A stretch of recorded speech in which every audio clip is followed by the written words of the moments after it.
Russian President Vladimir Putin held talks with Ethiopian Prime Minister Abiy Ahmed on Wednesday ahead of a Russia-Africa summit. Putin has billed the two-day summit that opens in St. Petersburg on Thursday as a major event that will help bolster ties with a continent of 1.3 billion people that is increasingly assertive on the global stage. A regular political dialogue is maintained, and the heads of foreign affairs departments closely cooperate. Russia and Ethiopia share a common position in resolving many topical issues on the global agenda.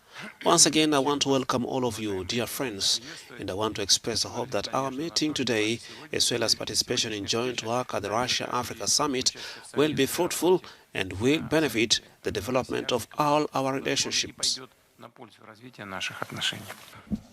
This is the second Russia-Africa summit since 2019. We have a very long history. We've been passing through lots of ups and downs together.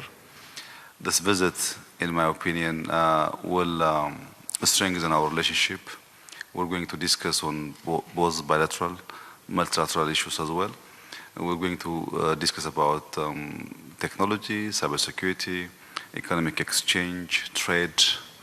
I hope this will be a very fruitful discussion. The number of heads of states attending the summit stands at 17.